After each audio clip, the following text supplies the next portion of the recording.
Jim, you wanted to talk to me about our latest trash movie, Bonanza? Chris, we're having issues with Jamie receiving clips to edit. I sent him the clips, Chris. I sent him the files. The files are always organized. Right. No, that makes sense. I understand. But Chris, what I'm saying is Jamie has messed this up and is not doing his job properly. And my question to you is, how can Jamie mismanage files? How can files be misplaced, Chris? No, I mean, I agree. That's not what should happen, but maybe a file got mislabeled or misnamed? Chris, this is the last thing I'm going to say about this matter. Jamie, you work for us. Your job from now to the end of time is to be caught in a YouTube limbo of getting and gathering clips of the worst movies that were ever made. How do you not understand this? Yeah, you've got a point. I mean, it's not that hard to find a clip. You had a list of the clips. They're in order. A, B, C, D, E, F, G.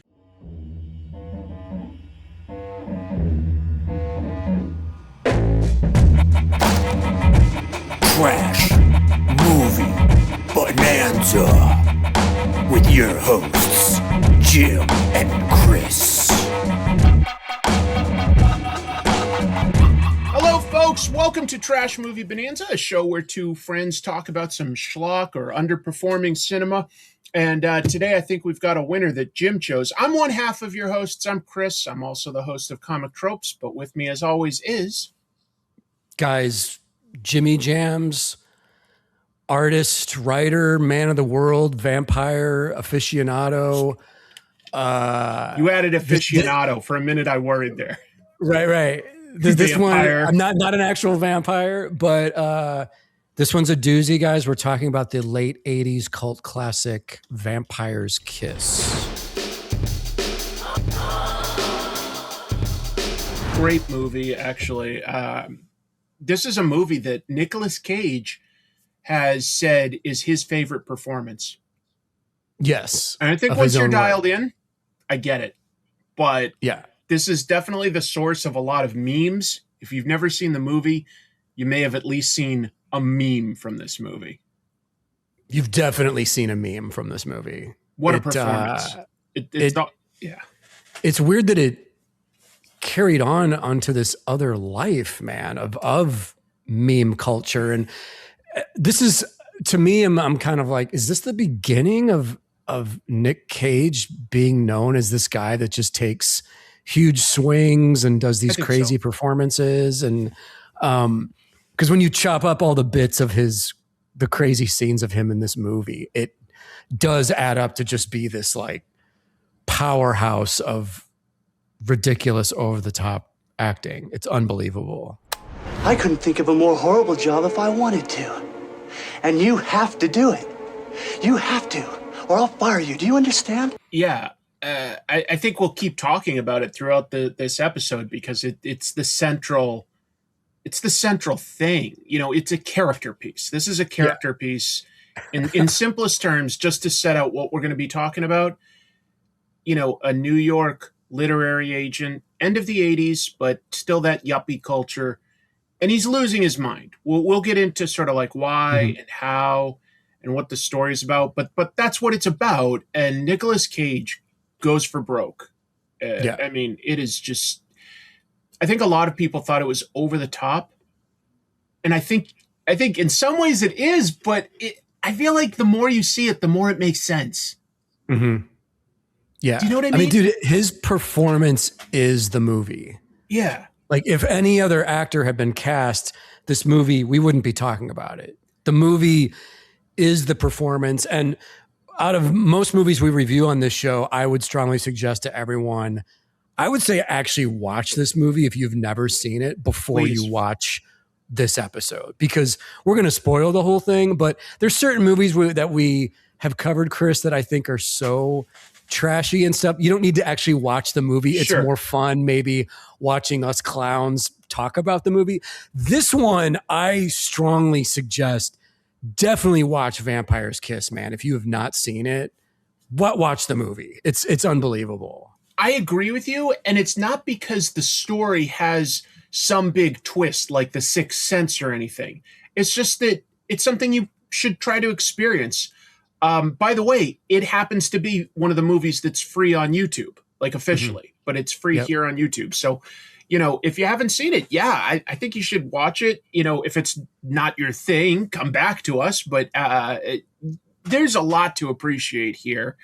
I think people appreciate this movie now, but it was not appreciated when it was released. Exactly. Yeah. And it bombed. I mean, there's no other way to say it. Dude, this came out in the summer of '89 in June, like a week or two before Batman dropped. So no one saw obliterated. This. It made less than $1 million theatrically, and it cost like $2 million to make. Which is still pretty darn cheap, actually, at the time, especially since they literally did film in New York for a lot of exterior stuff. But I guess they were really clever on this movie in terms of how to keep the budget down. Like, some stuff hadn't really been done like this in Hollywood before, but they had an orchestra in like Romania do the soundtrack because it was just cheaper to hire them, and they filmed interior shots of Peter Lowe is the main character's name. Peter Lowe's literary office. They filmed at like just a regular old, anywhere office, since that didn't have to be New York. And that's also where their production was based out of. Like they literally did their work out of the same building. It was free for them to use that as the shooting location because they were already there. And it's noticeable because he's supposed to be a wealthy yuppie in the 80s who's a literary agent, like you said. And this office doesn't look like a classy, clean, upscale book publishing office. It has this industrial, weird look to it, which I enjoy that though. I think it makes it seem this movie doesn't really exist in the real world. Like there's something off about everything. But dude, I do love all the exterior 80s shots of Manhattan. It's always fun to see that. Things weren't changed yet, and you can feel the New Yorkness and everything. Yeah, sometimes we feel it more like in some of the movies we've seen, like Brain Dead or Maniac Cop, because they're like gritty. But this one definitely was like shooting without permits and stuff like that. So like there are real New Yorkers in the backgrounds of a lot of the scenes where Nic Cage later in the movie is running around like a maniac. Just real quick before we get into like the full plot, you said earlier that the movie wouldn't work if it wasn't Nic Cage, and I completely agree. But the first choice, who actually agreed to it but then backed out, was Dennis Quaid. Yes, yeah, I saw that online. Who's a fine actor, but I have a really hard time imagining him as a guy that's sort of losing his mind. Yeah.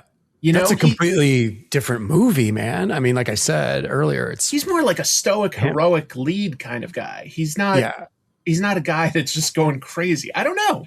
Know. Then again, Christian Bale played Batman and he lost his mind in American Psycho. If you've seen American Psycho, boy, is it similar in a lot of ways to this. It really is.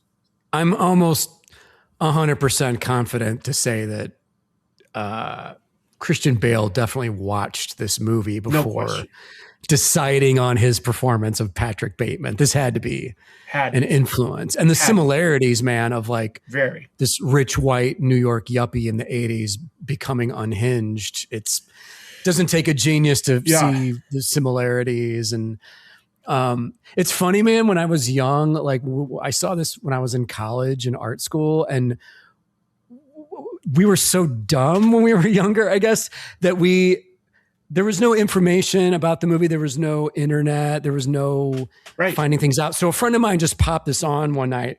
We were, of course, drinking and smoking while we're watching the movie. And when the movie was done, we were all sort of like looking at each other like, so, I mean, was he a vampire or what?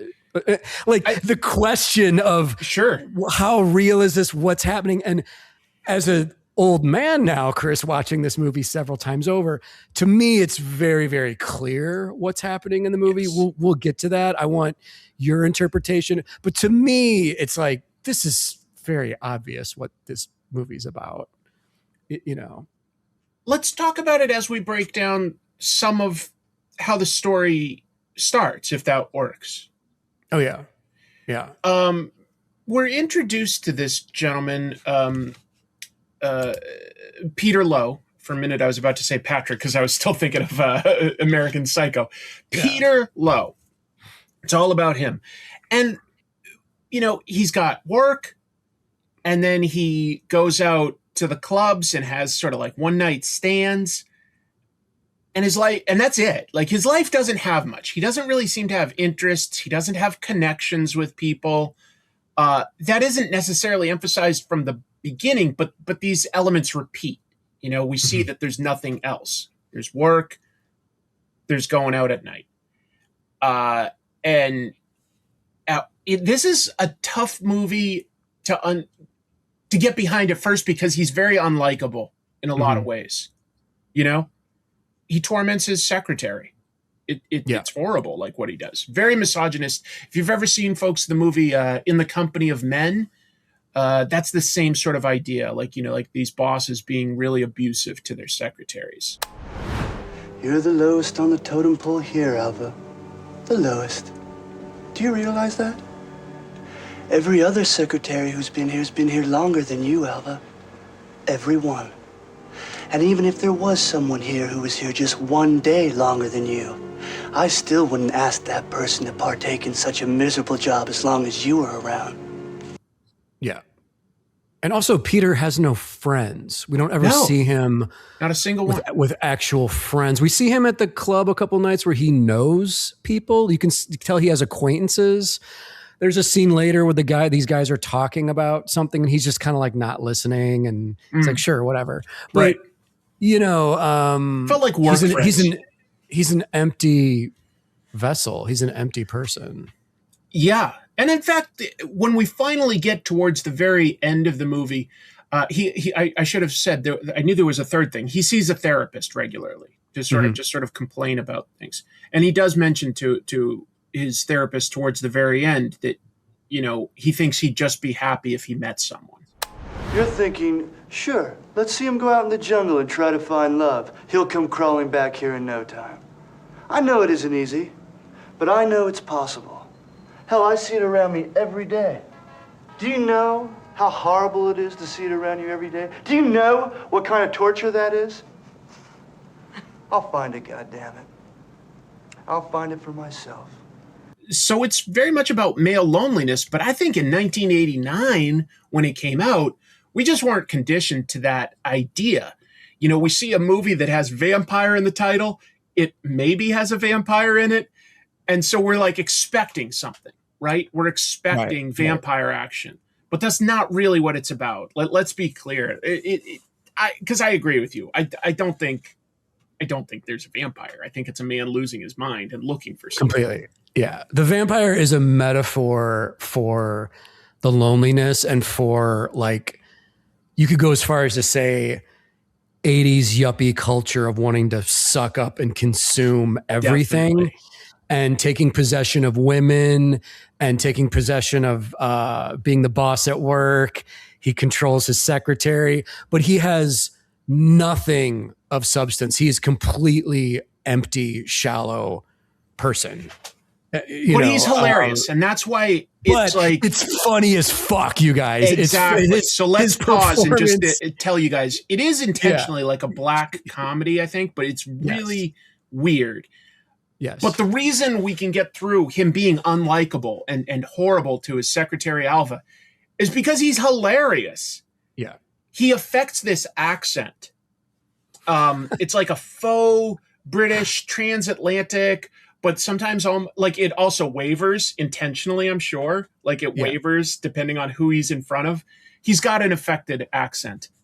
And it's hilarious. He seems so pretentious right off the bat. I brought this girl up to my place the other night. really hot, you know. And we're on the bed, and suddenly this bat comes swooping down out of nowhere. A bat? Holy shit. Chris, you know what it reminded me of watching it this time? Maud Lebowski's accent in The Big Lebowski, Julianne Moore, where it's like this erudite sort of British, where she's like, you can take your money, your clams or your bones or whatever you call it. And it's like this, it's an American person doing what they think. Like Peter, I'm assuming he's an American guy, but he's doing this accent in the reality of this movie. Yeah. It's preposterous. When he's at work or trying to impress a woman, it goes up like some more. It's almost sort of got a British tinge to it. It's very phony. No, that's not even it. I can't quite do it. It's a Nicolas Cage voice. I loved it. So it didn't get old for me. Throughout the movie, every once in a while, he'd just say a line, and I giggled because it was such a weird voice. It's like Dracula took an improv class and bailed halfway through. Yes. Yeah. It's a good way of putting it. I'm a genius. So, he talks to his therapist about his relationships unraveling, and he sort of has... Even though we're showing him having a one-night stand early on, he also sort of has a girlfriend. Yeah, with is her name Jackie? I think it was. It was something simple like that. Jackie, yes. Jackie's the cute girl with like the curly hair. Yeah.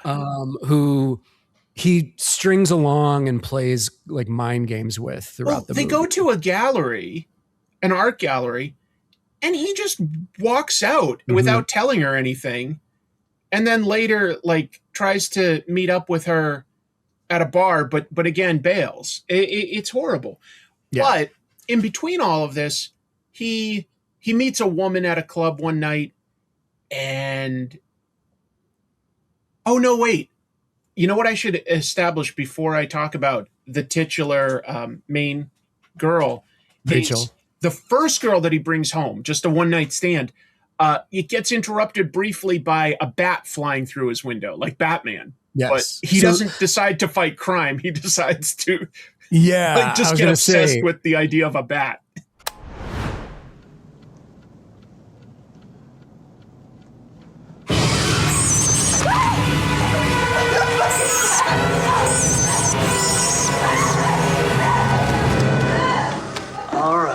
Just relax.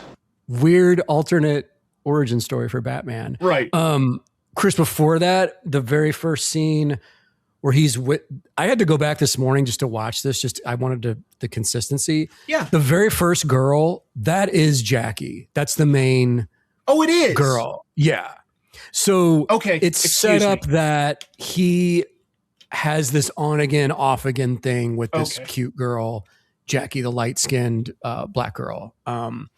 Also, for the music fanatics out there, this is a super deep cut, but in the first scene in the club, there's this legendary band called ESG performing, and it's a 3-girl group from Brooklyn that was making this incredible dance groove funk music in like the late 70s, early 80s. Kind of very inspirational to hip hop, and Africa Bambaata's shouted them out and stuff like that. And then, so for them to be performing in 88, this is shot 87. I think it was shot more like 87.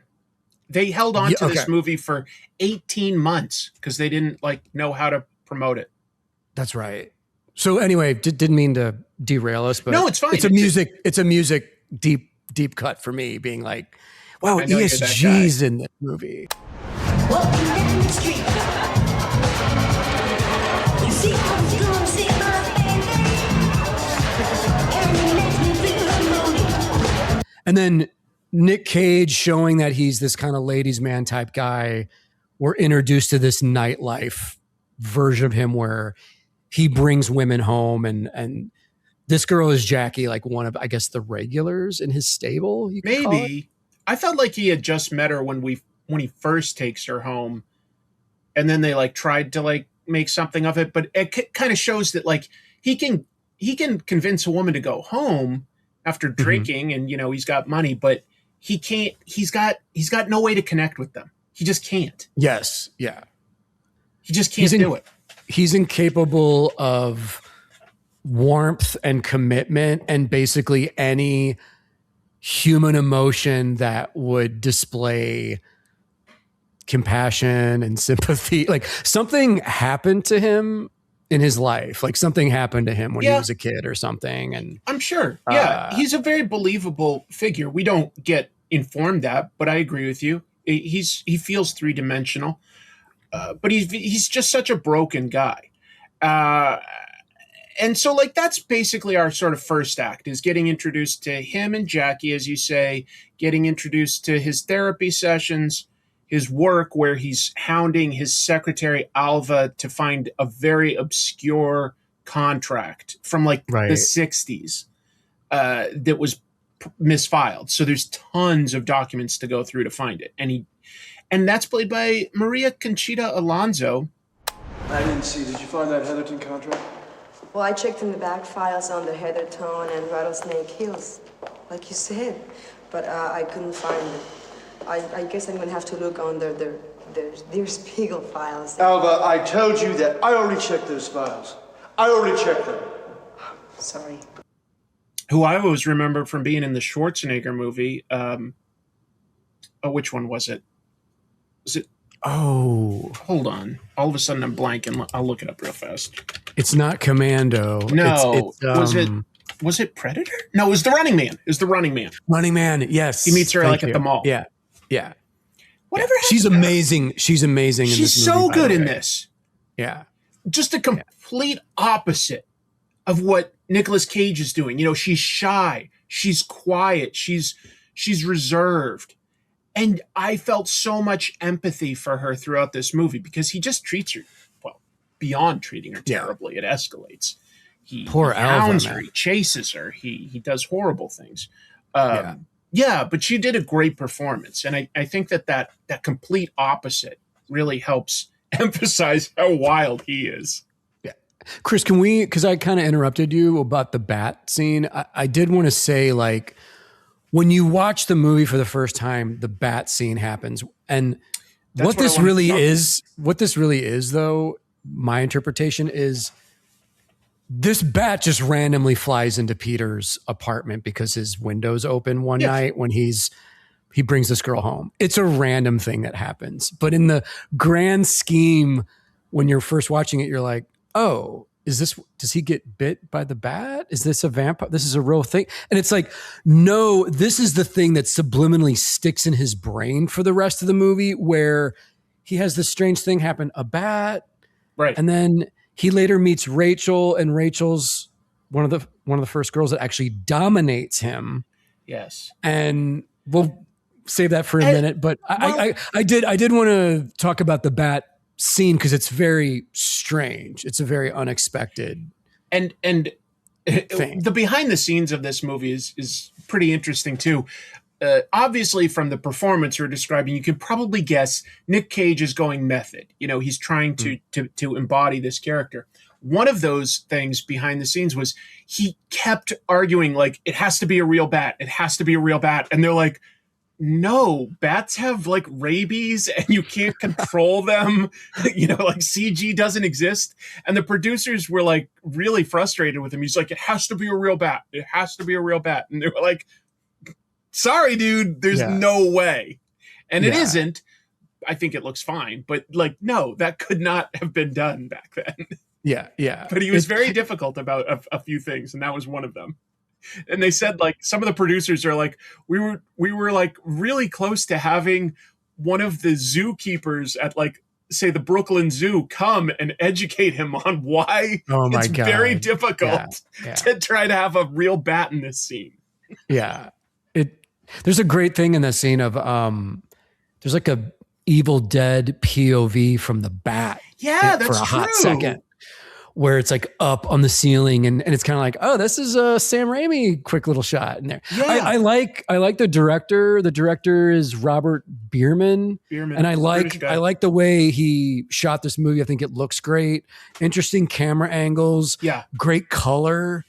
and lighting, and it has a particular mood and feel to it, the actual visuals. He didn't do a ton of other movies that people would know. I would say the thing he'd probably be best known to our audiences, he did direct several Walking Dead episodes.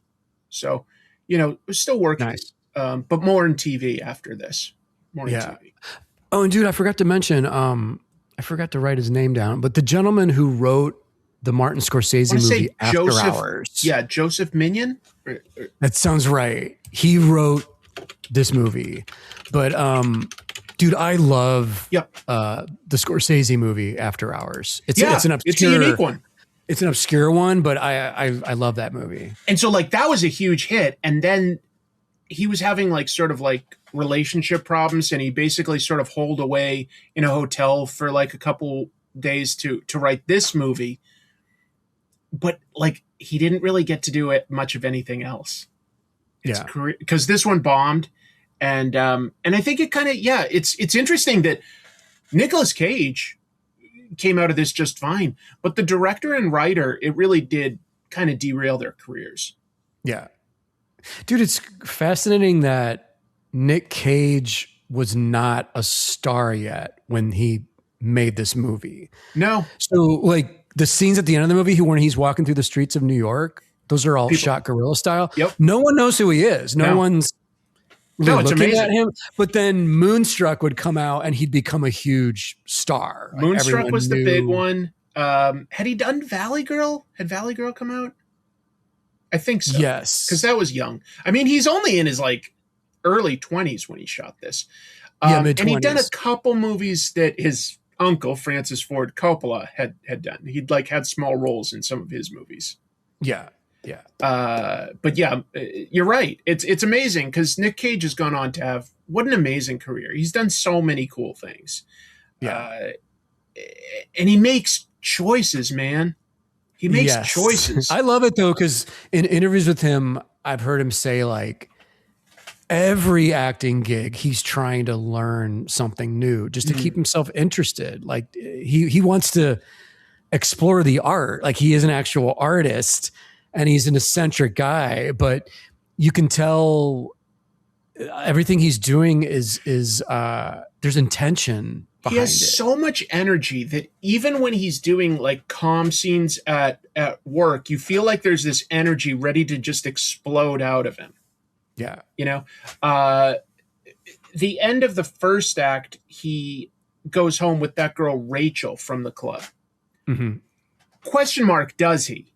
Like, I believe she exists. Does he actually go home with her? Exactly what happens? Because we're just shown like from the club, they're in bed and she's just biting him. It like happens really, really fast.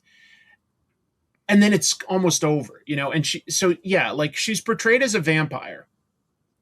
But is that real? There's lots of clues that it probably is not, that this is probably his imagination. Lots of clues. I mean, later there's things like where he says like, I can't see myself in a mirror, but you definitely can see him. We clearly see it. Oh Christ, where am I? Where am I? Where am I? Oh Christ, where am I? I've become a vampire. He's afraid of the sun and he's like, I'm gonna die, but it does nothing. Yeah. He stays out in the sun forever. Completely. My Rachel theory that everybody's been hounding me for, as you know, Chris, everybody's been for a couple on the years edge of their seat. The edge of their seat. People are always putting in the comments, when is Jim going to give his theory on Rachel in Vampire's Kiss? Well, folks, today's the day. Let me educate you. I believe that Rachel and Peter actually only interact with each other twice in the whole movie. Mm-hmm. He does meet her at the club. He does bring her home.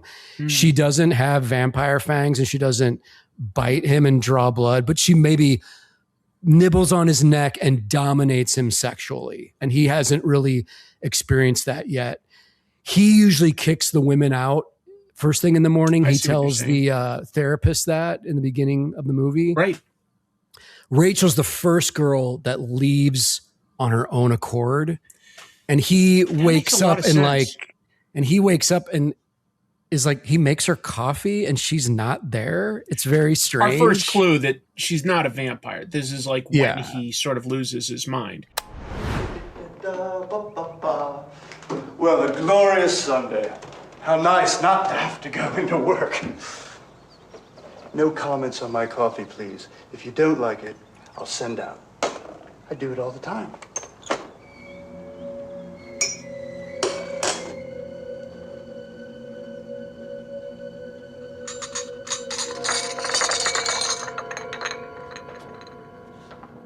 That morning, he also goes to shave, and he acts like he's been bitten. But when he's shaving, there's clearly no bite. Him shaving is what causes the wound. nick and the wound. That's right. The catalyst. And then the second time Peter and Rachel actually see each other is at the end of the movie when he runs into her in the nightclub. Right. And he's like, she's like, oh, Peter, right? And she's like, yeah, you're the guy. She's like, yeah, you're the guy I fucked that one time. She doesn't say that literally, but her expression is, oh, you're that. And he's like, you're a vampire, your teeth, your fangs. And her and her guy are like, what is this guy talking about? You don't remember me? You don't remember me? Peter, right? Yes, right, Peter, right. How are you? How am I? You see her teeth? Shut up! You see her teeth? Shut up! She's a goddamn vampire! Right. And he even like tries to like open her mouth and go, she has fangs. She doesn't have fangs. So yeah, like every instance throughout the movie where he supposedly is getting seduced by her is definitely in his head. And I agree with you now, like that, like he probably did meet her at the beginning because she does say like, oh, Peter, right? So like it implies that they had a brief meeting, but that it wasn't really anything important to her. Right. Yeah, because I feel like she is a female player. Like she went home with Peter, she fucked him, female whatever. version of him almost. But she's out in the clubs as well in New York. She's hot. She's doing her thing. Yeah. And by the way, Rachel played by the girl Jennifer from Flashdance, Beals. Jennifer Beals, fantastic actress. Beautiful lady. Yeah. I think she was just in one of those Star Wars shows, like Boba Fett as like a Twi'lek, if I'm remembering right. So she's still working. She looks great. Yeah, that's awesome. Really, really cool actress. But that fairly Chris, small role. She kind of pops in and out. Yeah, but that being my theory, then the rest of the movie is just a man losing his mind. Yes, but that's when it gets to be the most fun, right? Yeah. That's when we get all these memes. We get the scene where he's complaining to his therapist, like, how hard could it be to find a file? He's like, it's alphabet. And he goes through the entire alphabet, just sort of like, like moving to every single letter. How could somebody misfile something? What could be easier? It's all alphabetical. You just put it in the right file, according to alphabetical order. A, B, C, D, E, F, G, Peter. H, I, J, K, L, M, N, O, P, Peter. Q, R, S, T, U, V, W, X, Y, Z. Huh? That's all you have to do. Or the scene where he's like, he bulges his eyes and like leers at Alva, his secretary. I mean, he just contorts his face into something that's both hilarious and legit frightening. That's right, Alva. It's a horrible, horrible job, sifting through old contract after old contract. I couldn't think of a more horrible job if I wanted to.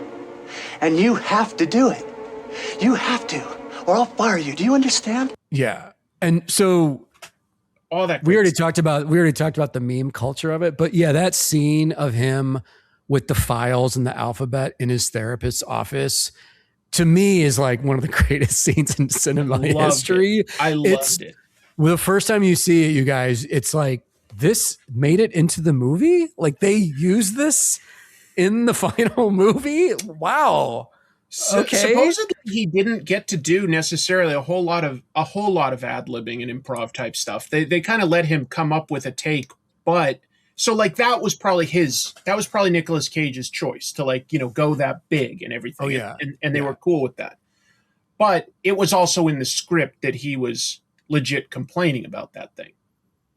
Yeah. The one thing that he definitely did or insisted on that was not originally in the script is Nicolas Cage eats a cockroach in this movie, people.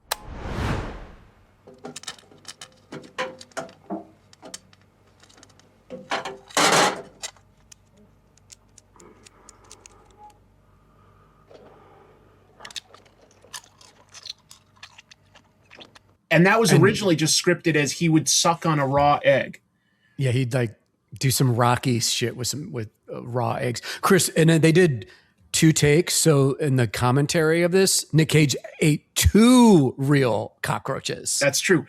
And it was That's sort madness. of a last minute thing. They literally had like a guy go down into the basement of wherever they were filming and gather some, technically they're water bugs, which are a little bigger. So yeah, I mean, maybe that upsets some people. I'm like, cockroaches I don't like, so I'm okay that they got killed. Yeah. But the reason he said he did it, that's also in the commentary on this. It's so cool. He said that the thing that scares him most in real life is cockroaches. And so to him, the idea of the guy picking it up and eating it was so against like who he is that he felt like that was a good character choice. And they were like, the directors and stuff were like, shit, if this guy's willing to do it, let's do it. Yeah. And he also knew he was going to create a holy shit moment because it's so obvious that this isn't a special effect or a fake bug. No. The cockroach's legs are moving. It's creepy. It's alive, and he puts it in his mouth and chews it and swallows it. It's wild. And he does it so fast, you're like, yeah, that's real. That's somebody trying to just like choke it down and just get that done. Chris, I was going to say, this ain't the Tyler, the Creator Yonkers video where he fake eats the cockroach, and that kind of made him famous like years ago when Odd Future was starting to blow up. But there's a cut in it where he eats the cockroach and then starts kind of puking it up in silhouette. But it's like, that's staged. Crazy ass Nic Cage actually ate the cockroach. It's funny, like when I watch a movie like this and go, there are things that were done that would never be done now. Like a movie today would definitely have a CG bat and probably a CG cockroach. They just would, because you can, and I get it to some degree. Hopefully the fidelity is there. But it's already like the fake bat. Like if you went from like a puppet to CG, it's all still an effect. Eating the cockroach, that is real. So who knows? Maybe an actor would still insist on it, but I just feel like that wouldn't happen today because they'd go, well, we can fake it, so you don't have to do it. Yeah, it's weird, man. For some reason, bugs, especially like real bugs in movies, is just way more disturbing and creepy than any CG bug will ever be. I mean, it's an obvious thing to say, but when you see actual real bugs on film, on screen, you're instantly just like, I know. weird. I know. It's definitely the lizard part of our brain that's grossed out by something we associate with like dirty. Yeah. Yeah. I don't know. But yeah, these are just examples of some of the choices Nic Cage is making. And talking about it isn't the same as experiencing it. I'll say that. So again, I recommend watching this movie, like you were saying earlier, Jim. It's fascinating to see in context and see him go like this. Yeah. And it's funny. I sent time codes of all this stuff to Jamie, but I almost feel like, do you do just a highlight reel of all the crazy shit of him, but from him like jumping on the desk and pointing at Alva and calling her out in front of the office?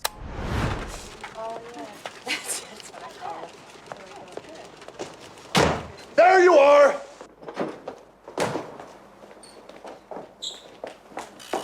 He storms into There the women's you are.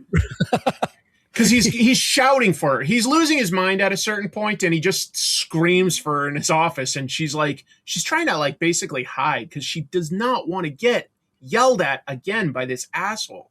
Yes. And he comes out, and he does that jump. There you are, and he chases her into the bathroom.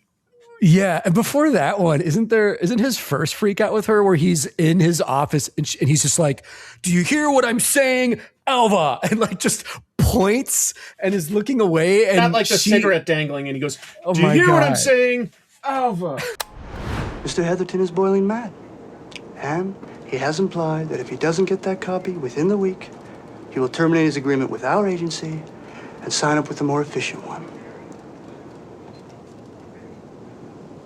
Am I getting through to you, Alva? I'll go right to it, Mr. Lowe. It's so good. It's so good. And you feel for her. You feel for her because she is just like, later we see a brief scene of her. She's called out sick because she's just tired of the abuse. And her mother's like, "You need this job. You can't be living with your father and I forever. You're becoming an adult." And like when she complains to her brother, he's like, every job like has some shitty parts to it. Like everybody, like I just had a guy yelling at me at work today too.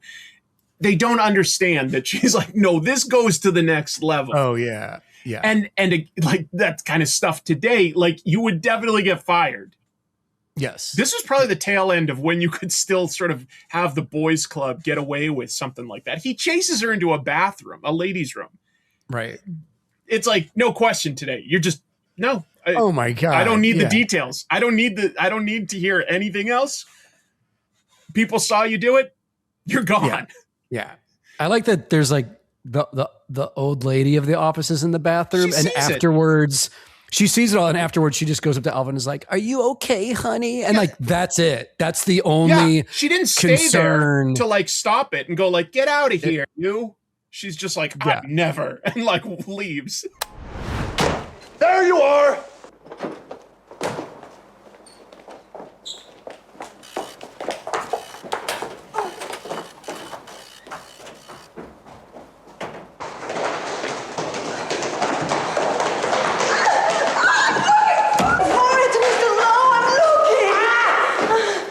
What the hell is he doing in here?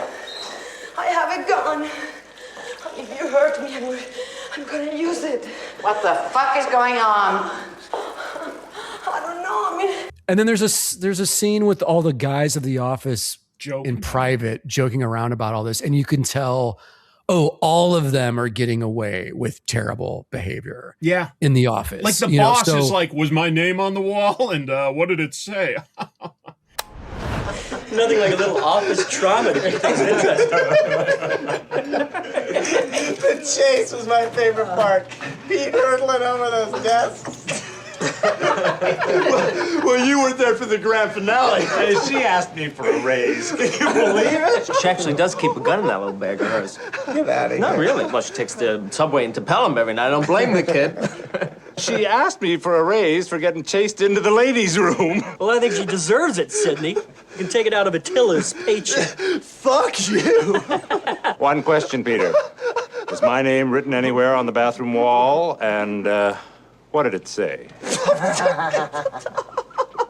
Oh, right. Yeah. Yeah. In the women's bathroom. Yeah. Yeah. Yeah. Up into the 80s, it was still like sort of a boys club in a lot of offices. You could still smoke. You could have drinks at lunch. Yeah. And like, these are things that have just phased out. But yeah, that was real. That was real.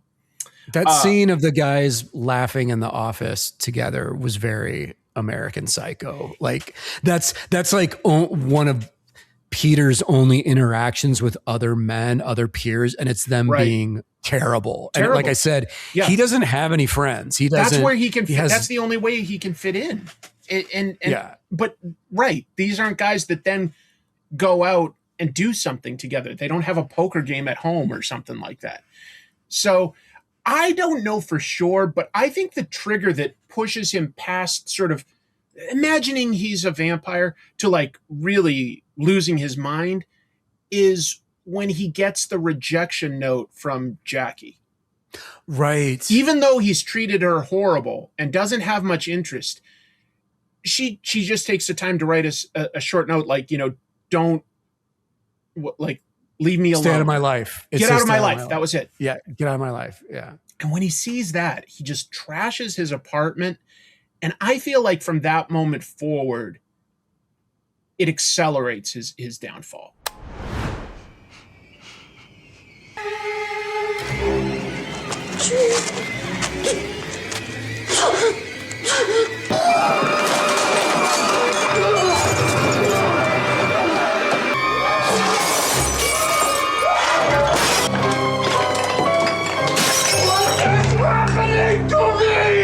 The idea of getting rejected, even though he basically had already rejected this poor girl twice, the idea that he got rejected, that like throws him over the edge.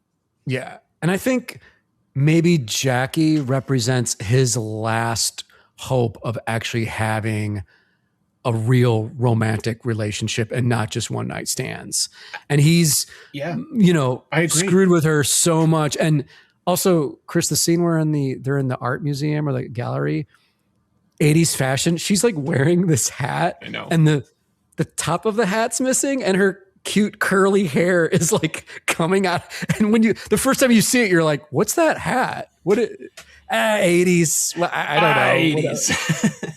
It's like, what's the function of that hat, of it not being? So when he disses her at the museum and she's like, fuck you forever, he calls her one night and she is sweet enough to give him one more chance, and they're going to meet at a bar, and he stands her up again. He imagines Rachel comes, but she probably didn't. And so Jackie writes the note on a napkin at the bar and puts it on his mailbox in his apartment building, and he comes home and sees it. But you're right. I think that's kind of the straw that breaks the camel's back. I think so for Pete. But I think to your point, what's interesting is that Peter seems very awful, sort of from the beginning, and it escalates. But I do think he's trying to cling to elements to keep himself grounded, because he does see a therapist, and it doesn't obviously quite work, but you know what I'm saying? Like, yeah, he's trying to sort of see Jackie more than once, which seems like an anomaly for him. And he's trying to talk to a therapist, but he can't see past himself, and he can't figure things out. She doesn't quite give him the tools that he needs, I guess. In fact, there's a lot of subtlety in this movie that you're probably not going to pick up until later, but there is a scene at work where he looks out the window and it lingers on a shot of a couple sharing hot dogs. And you're like, well, what does that mean? Like, what's the point? But it's because it's all about Peter wanting connection and being completely unable to engage as a human. He's like an alien. Yeah. And there's a scene too when there's a scene where when he picks Alva up later from her home. Oh my God. How crazy is that, by the way? But he sees a photo. The cab driver has a photo of him and his wife on the dashboard. And the cab driver's like, yeah, that's what it's all about. Real love, my wife, my woman. I love her. And Peter's sort of looking at it like this is just an alien concept to him. Like the fact that another human has found a real connection is something that he won't ever have. And he's doomed. It's crazy, man. It's like, because the movie isn't about the beginning, middle, and end of a man's descent. No. The movie starts and we're already with a character who's on his way down. Like we're just seeing the end, the last few days of his quick descent, his rapid descent. Maybe if a couple things went different at therapy or with the date at the very beginning of the movie, maybe there's hope, but who knows? We don't know enough about his background. We never hear about family. Who knows? Who knows who he is really? In that way, he's a cipher. But I think that exhibits a lot of the same stuff we see in American Psycho about just like, lonely men that just get obsessed with work and realize that they've got no reason to work at a certain point. Like, you you work for your family and friends, and or maybe you truly get something out of your work. But yeah, these men don't. It's tragic, but he also, as he goes on this downfall, like the very end, he does some horrible things that are absolutely like criminal, no question. Mm-hmm. He attacks Alva. How do I say this on YouTube? You know, he R words her. He assaults her. It's not like it's shown in any detail, which I think helps with the tone, but he definitely does. And then he kills someone too. Mm-hmm. Yeah. Before we get to that, can we do him going out to Alva's house where she lives? Let's talk about it. It's a lighter scene, still disturbing, but yeah, Alva has taken a sick day, and Peter knows deep down that she's not actually sick. So, like a total psycho that he is, he takes a cab out to where, and there's a class difference here where it shows Alva doing the subway from Manhattan. So she lives in a borough and comes from like a blue collar family, right? Like her brother's a mechanic, her mother works. Her mother's like, you can't quit this shitty job you have. We all have shitty jobs.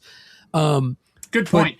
Although it also shows how different things are in that, like, the family still seems to live in a good sized house. You know, it's not like the neighborhood is like crime ridden either or anything. It's decent size. Yeah. But that's just the sign of the times. It's funny too, man. Cause like when Alva's at work, she's wearing these very frumpy, like old and proper, almost like prairie style. Yeah. It's like dresses. A dress that like goes up to the neck, covers the full arm, like very, very, dowdy. It doesn't. And when she's at home doing her sick day alone, she's just chilling in a bra, doing the laundry and ironing clothes. And it's like, she's free at home. That's true. Her hair is literally down. It's always up at work. Her hair is down.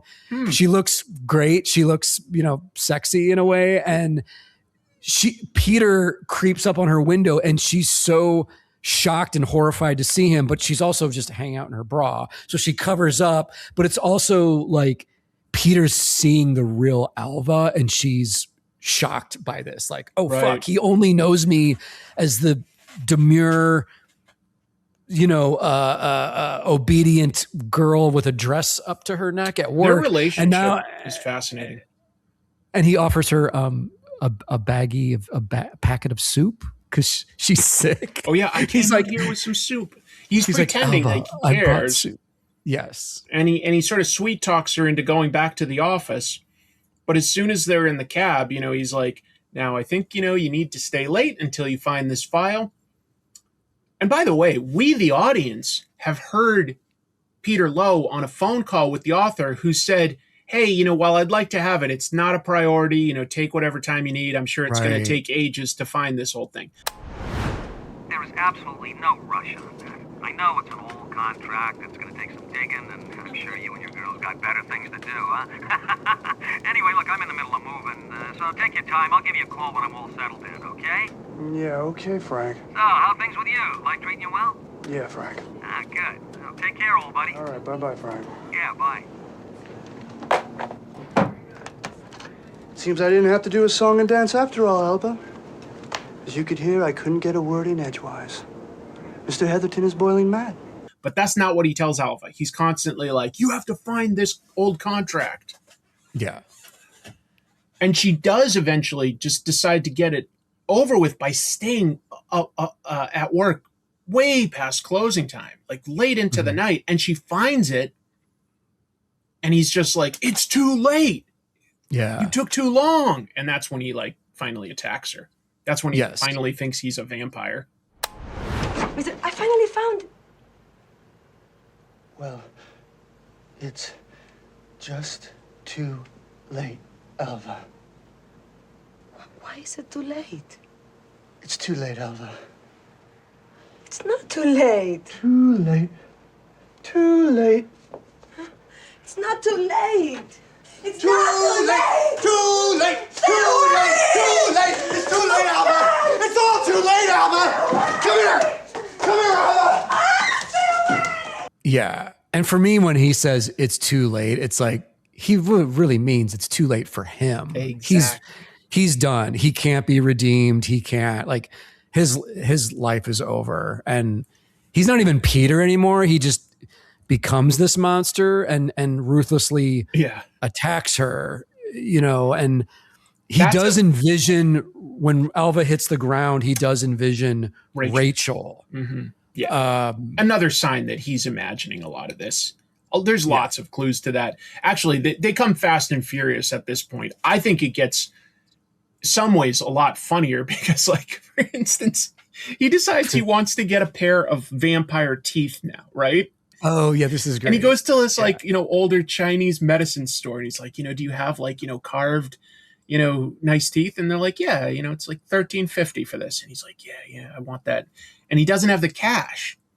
He's like, do you have anything cheaper? And they've got the normal, they still make them today, you know, like the plastic vampire teeth. The $3 teeth. And he's like, yep, I'll get it. And he puts it in his mouth and he wears it for like the rest of the movie. Yeah. We just got this in. Now, these are fiberglass. Very lifelike. How much? Those are $19.95. Do you have anything for less? Oh, sure. I got some cheapy. Plastic ones. They're only $3.50.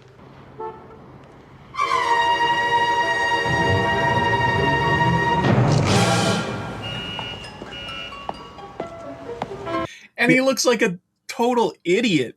Yes. But it's allowing him to think that he's a vampire now and act like a vampire. He's giving himself permission to go into that last club and bite and kill a woman. Yes. He's giving himself permission. The thing with the money too, man, is he's a wealthy guy living in New York, and he opens his wallet and we see he doesn't have enough cash, but there's also a credit card in the wallet. It's like, I saw that too. Aren't you wealthy? Can't you? But it's like, it doesn't matter because he's unhinged, and those are the teeth that we need to see him in because it's so preposterous. It probably would have looked somewhat similar with the better ones, but it's like, to him, I think he's just in a hurry at that point. Like, he doesn't, because he knows it. He's got to know on some level that it makes no sense. Yeah. But he's just got to get past that and just get the fake teeth in. Dude, when he gets the fake teeth and is running through the city saying, I'm a vampire, and then that's against real people. He chases down and captures an actual pigeon. And in the commentary, the director was like, I don't know if you remember this, but we had to drug those pigeons so that you could actually, they could be slow enough that you could actually grab one to Nic Cage. And Nick was like, oh yeah, I guess I remember that. And the director was like, because you know, you can't just run up and capture an actual pigeon. Too fast. You can't. Okay. I was wondering about that, actually. I forgot that part of the commentary track. But I saw, you see him definitely grab a real bird, and I was like, huh. For a minute, I thought he was like Rocky or something, you know? Yeah. Chase those pigeons, Rock. And then we see the pigeon's feathers and in on the floor of his apartment, and the idea is he literally ate the pigeon. Yeah, well, he's got blood on his mouth and stuff. He eats the pigeon. He rushes into the club. He finds a girl, kind of seduces her and bites her. But then he immediately gets sick. And you're like, oh, well, he can't be a vampire. Like, he's eating things that are like bad for you. It's made him physically throw up. One thing I love about Nicolas Cage's performance is right around this time, he starts like hunching over and keeping his arms in here and going like theatrical like this and stuff. Yeah. And he's absolutely imitating Count Orlok from Nosferatu. Yes, I love it. I was going to bring that up too. Yeah. Great decision. Like how he just, it's subtle, but like even just hunching over like this and like walking in the club like that, I'm like, you know, I don't know. It's really cool performance choice. And it's right. You're right. Cause even before that scene, his posture starts to change subtly throughout. And then when it gets to the time where the girl is alone, by the way, Chris, what room is in this nightclub? She's in this explain that.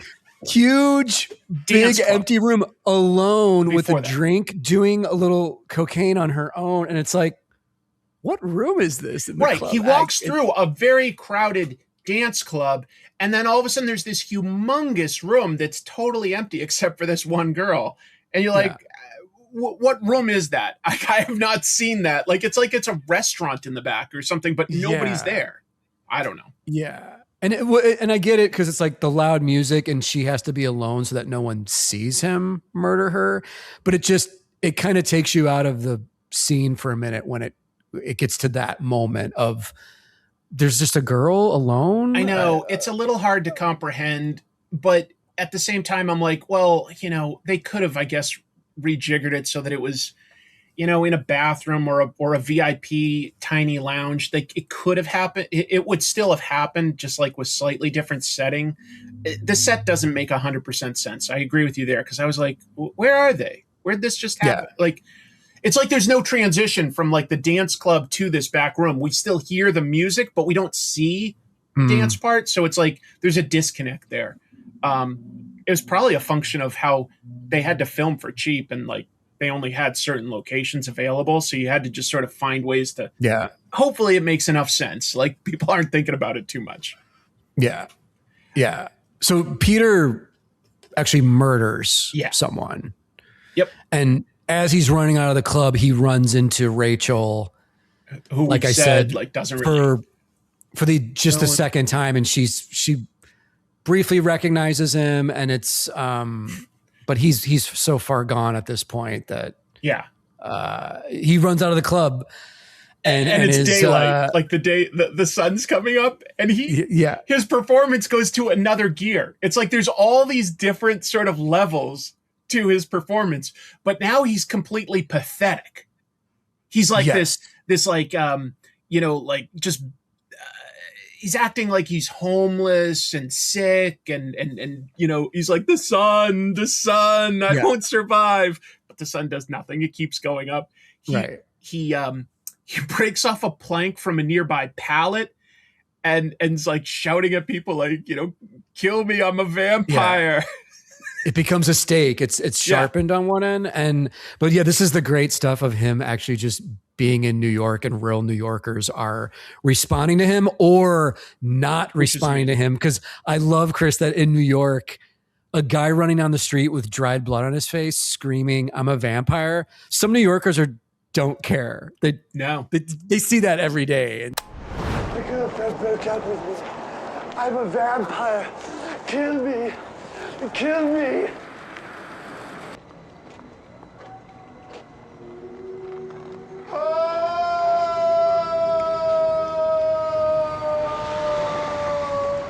So I'm sure to this day it would still like get at most like this.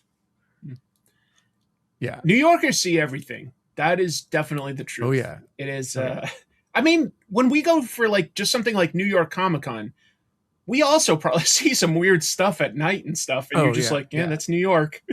Yeah, for sure. And just taking the train to, Brooklyn or something like that. You see some weird stuff. I one time I was on the train to go see my friend in Queens. I was staying in Manhattan. I was with Chrissy, my wife, a guy who's probably homeless sitting right across from us. And he starts reaching up into his sweatpants leg and pulls out this brown hunk of something and just throws it under the seat and keeps reaching up into his leg and pulling out these brown hunks. Dude, he'd shit his pants, and he was just throwing piles of shit under. As soon as we got to the stop, we had to rush out because like the smell all of a sudden. Yeah. But that's the kind of crazy stuff that does happen in New York. I'm just saying that was like probably one of the most disturbing things I've ever seen. He was so casual about it. Yeah. Ah, man. So a guy running down the street going like, I'm a vampire, kill me. Yeah. They're like, mm-hmm. And in this final moment of Peter being on the street too, he starts having this crazy vision of himself in like his last therapist appointment where he's clean, he's well-mannered, he's well-groomed, and his therapist introduces him to the female version of him, his dream girl, who's this like white yuppie girl, and she starts rattling off all the things she's interested in, and Peter's like, those are the exact same things I'm interested in. And this is his final fantasy. Well, I've been thinking about my depressions very seriously, and frankly, I just don't think you can help me. I think your profession is entirely bogus. Entirely. From my point of view, that is. You really think so? Yes, I do. I've been spending a lot of money here, and I just think it's time for a change. Hi. Hi. I like poetry, horseback riding, Vivaldi, and long weekends in the country. Those are exactly the same things that I like. Well, I guess you two won't be needing me anymore. I guess not. Thank you so much, Dr. Glazer. This one's going to last, I can tell. It was written on the stars. Written in the stars, yes. Hey, do you like Japanese food, Sharon? It's the best. So refreshing. You see that? We're on exactly the same wavelength. fantastic. Dude, that's hilarious because of the contrast. I laughed hard at this scene because sometimes you cut to him like just looking at like the corner of a building holding the steak, and he's like got this drugged out like empty look, and he's going like, you know, like, what are you telling me? And then like it cuts to him being all erudite and clean shaven, and the therapist is just telling him everything he wants to hear. She goes, you guys just go off and have a good life. Why didn't I introduce you sooner? And he's like, I do have to say, I killed someone. I feel like I should say that. And she goes, this guy just won't stop worrying. Right. She's like, I'll handle that. Just go have a happy life. He's like, thank you. I almost forgot. Yes, Peter? Well, I did someone a couple nights ago. Girl at the office. I just lost control. It's just a little id release. No use to worry. Just thought I should tell you. Okay. Well, the fact is, I did murder someone last night. I turned into a vampire. It's a long story. Goodness. Peter, people get murdered every day in this city. Do you think the world is going to stop? Yeah, I guess, but the police and everything, what if they find me? Would you stop worrying and just get on with your big romance? He hasn't even been arrested, and the big lug is carrying on. Now just get out of here, the both of you. Have a wonderful life together, and I will take care of the cops. Yeah. No, she's also like, Peter, people get murdered in this city every day. Don't worry about it. Don't worry about it. And he confesses to the R wording as well. True. And again, and the therapist blows it off. Yeah. The new love interest doesn't seem to be everything fazed. he wants to hear. Yeah. Yeah. So you know that he's completely broken now. He's just off the deep end at this point. But Alva had told there's no coming back. Mechanic brother what happened. And he goes to at least rough Peter up, if not, more. And it's such an abrupt ending to this movie. Like I could describe it, but it's super abrupt. Like he confronts Peter in his own apartment, and Peter's lying on the ground, like with the stake. He's just like, like, kill me.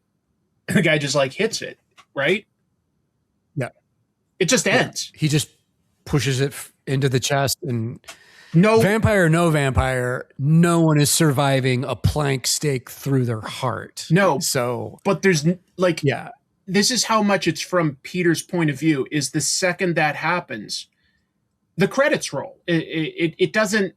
There's no moment of seeing like the body or the brother like run away or anything like that. It's just as soon as it happens, the movie's over.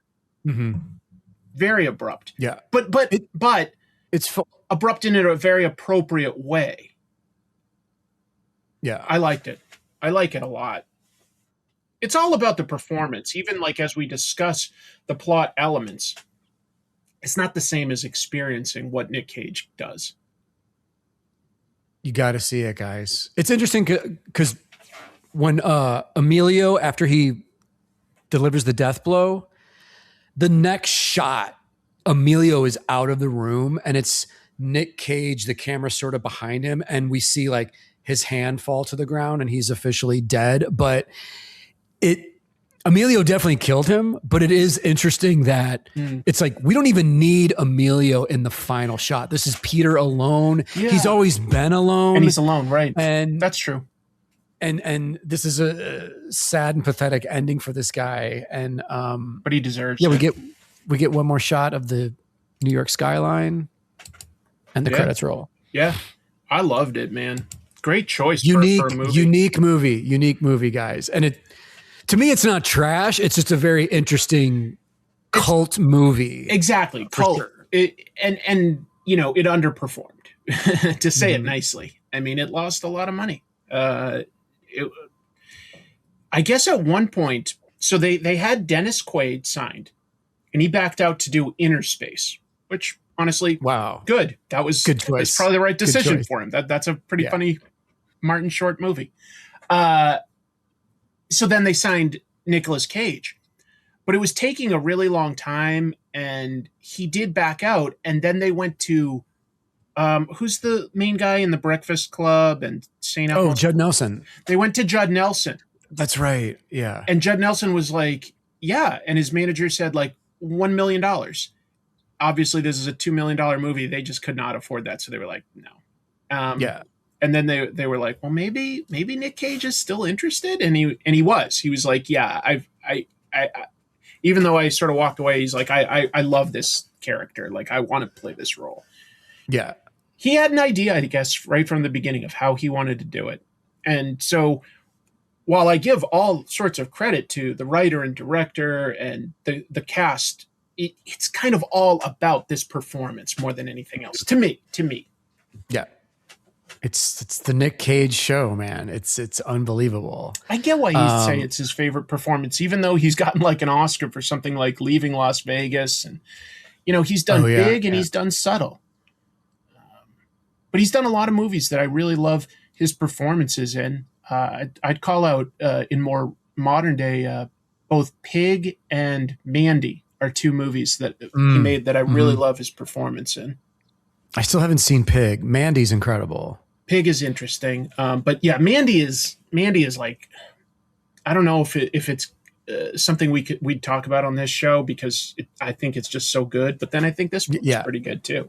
Yeah. Mandy's incredible. Mandy feels like this sort of like fever dream or like you're on drugs the whole time seeing it. Everything's bathed in red, just really dark horror movie. But so good. Action. Dude, too. I saw Mandy opening night when I lived in Portland and I went on a date with a girl who wanted to see it. Okay. And the theater was packed and you could hear a pin drop in the theater.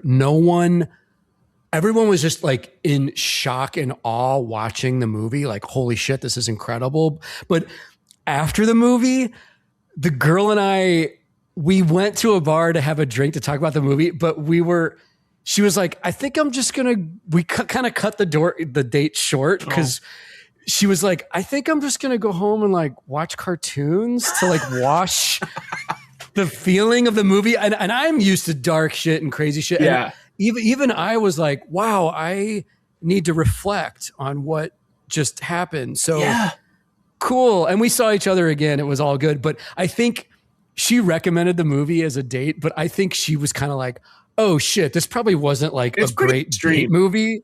This is very, very intense. Now all the sort of romantic energy has been sucked out of the room, but well, I'll see you again. I'll see you soon. But it was just a funny thing to see. And it was not what people I think we're necessarily expecting. And of course, you know, we all love CG, computer graphics version of Nic Cage in The Flash as Superman. We all love that scene. Oh, you're right. I still haven't seen that, but I've seen the clips where they literally had hired him to show up in the costume and filmed him, and then they completely did it in CG. So it looks weird. And he's like, yeah, I don't know why they did it that way. Very strange. It's a terrible movie, in my opinion. They got Chris Reeves in there too, don't they? They've got digital Christopher Reeves next to digital Helen Slater. They've got digital Adam West. It's like a slap in the face to these people. Yeah. How did we get here? I'm sorry. No, all good. I do want to say too, funny thing, Nic Cage was paid $40,000 for this performance and spent the whole check on a sports car. Oh, I didn't know that. One of his first eccentric like purchases of, I got my eye on this specific sports car, this old Corvette. I'm going to buy that. It's like, okay, dude. What? It seems like he's never been the smartest guy with his money. He's always sort of like, he's gone through eras where he takes a lot of movies because he's got bills to pay. You know what I mean? Yeah. But I don't think he ever phones in a performance. I really don't. I don't either, man. He makes choices. A huge body of work too. A huge. And some of that is because, he went through like long periods of having to pay bills. Yeah. Yeah. Well, dude, he had to sell his famous comic book collection at one point. I know. We're comic book guys, and I can't even imagine. I know he had like Action Comics 1 at one point, Amazing Fantasy 15, but I would have killed to have seen what did his collection look like? Didn't he also have it stolen at one point and like then he sold it? Like what was left? Oh, I didn't know that. I think he had a bunch of it stolen. If you don't know, his real name is Nicolas Coppola. He's part of the Coppola family with like, Jason Schwartzman and Talia Shire and Sofia Coppola and of course Francis Ford Coppola and a bunch of others. But he changed his name because he named himself after Luke Cage, a superhero that he likes. Yep. I love that. It's interesting. He didn't want to ride the family coattails with the name. He wanted to make it on his own. I think that whole family has always dealt with accusations of nepotism. And I get it. But even if he got in through some nepotism, he's certainly carved out a career of his own. And he started at a pretty early age with a performance like this. He went for broke. There's people that have called it like scorched earth acting. And I'm like, I get it. Yeah. It's over the top, but it fits the character. It fits what's going on. I believe in it. And I loved it. And I laughed. And it's very serious and it's got some very dark stuff, but it makes me laugh. Oh my God. And I think it's supposed to. Yeah. Yes. Yeah. Watch this with some friends, you guys, and have a good time with it. And it's also a product of the time, man. It's very 80s, very late 80s. Late 80s, and is almost like, no pun intended, but it's almost like a final nail in the coffin of 80s yuppie culture. That's true. In a way, because dude, once the 90s hit and like grunge hits and stuff, the grunge like washes away a lot of this mentality and fashion and there was still obviously greed in New York and Wall Street, but the early 90s brought about another era of like grassroots in a way. That's a whole other discussion though. But but I agree. The 80s were very consumerist and very capitalist. And the 90s, like, of course, it doesn't just disappear just because a number changes. But the 90s, like, were trying to define themselves in another way. And in a lot of ways, the 90s, I think, didn't know what it was for a lot of the 90s. You know what I mean? Because you're right, the grunge hit huge. But then music gets defined as alternative.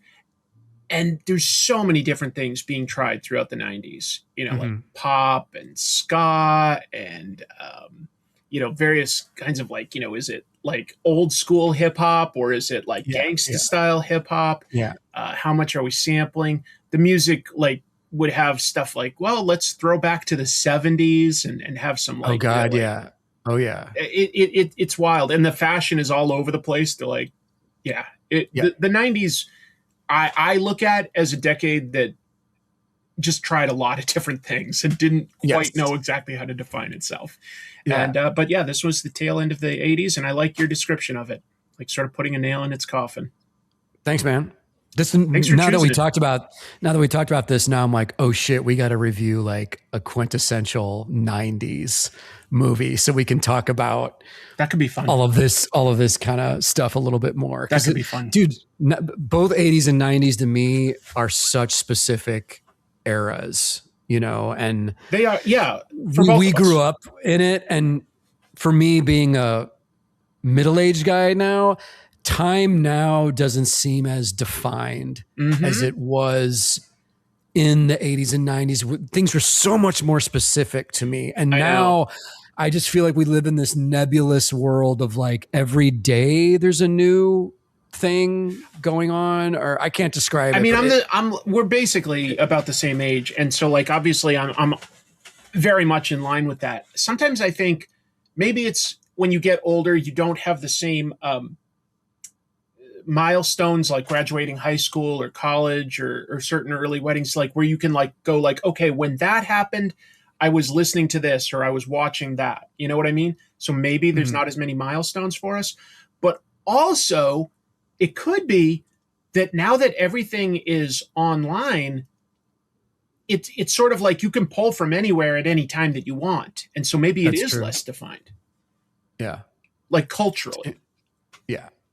I don't know. It's very interesting. All I can say is that we both have, up to the minute fashion and hair and eyewear and facial hair. Like there's cutting edge. Like if somebody on the street would probably guess we're only like 24. Yeah, I get that just all the time. Like, what are you, 27? I'm like, yes, right around there. Right around there. On a cosmic scale, you're so close. We're all over the place. Dude, thank you so much for choosing this movie. What do you got to plug? Thanks for joining me on this weird adventure. Guys, brand new self-published publication, Ballpoint Slayer Volume 3, latest collection of ballpoint drawings direct from my sketchbooks. Chris, there is one in the mail for you right now that you'll be receiving on Monday. So keep your eyes peeled. But guys, you can score this jimoffood.com on my website, and it's a fun book. And Arachnid Enforcer, this is July 9th we're recording this. Arachnid Enforcer is literally being printed right now, and I talked to the printer yesterday. It should be done in a week, and then Ross will begin fulfillment late July. So it's on its way to all my Kickstarter supporters. I thank you. Yeah. And you're on like Instagram and stuff for like updates on what kind of covers and comics you got coming up. And you've got Ink Pulp over on YouTube as well. Yes. And we share these videos to both this channel, which I'll call Comic Tropes After Dark, but also your channel, Jim the Food. Yes. Thank you. Extra plugs. Oh, and last plug, I'll be at San Diego Comic-Con all 4 days at the Alan Spiegel Fine Arts booth with my buddy Scott Morse, Kent Williams, and other surprise artists. Congrats. That's cool. You didn't do SDCC last year, did you? Chris, I haven't exhibited at San Diego since 2009. Holy shit, man. Well, I hope you have a fantastic time down there. Yeah, this is like my triumphant return. I would go back and walk around the convention when I lived in LA in like 2017, 2016, but I didn't exhibit. So I haven't sat behind a table in many years at I hope SDCC, it goes well for you. so That's really, really cool. I'm excited. As for me, every Monday on this channel, I do a live stream recapping comic book news, reviewing the latest comics, drawing. And I've got Comic Tropes as a channel where I just did a 10-year anniversary. I've actually been doing my show for 10 years somehow. Doesn't feel like it, but I have.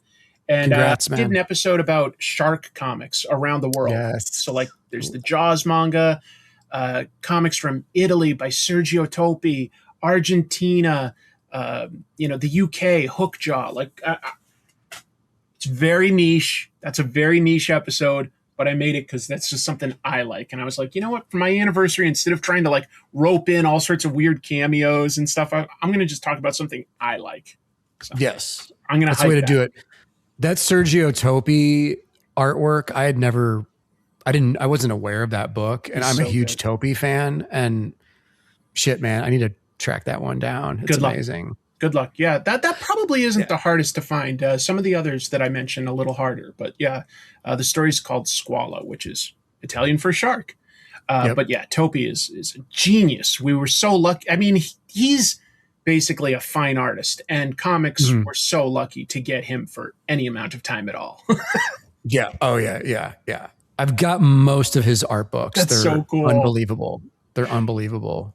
All right. Well, Jamie will shout out too. We love editor Jamie and all he does. Jamie Wood edits on social media. We weren't really yelling at Jamie. I'll give you a hint. Pull the curtain back. We kind of like Jamie. It was a bit. It was a bit. Surprise. All right, folks. Jamie, thank you. Keep it trashy. Keep it trashy, guys. Trash Movie Bonanza.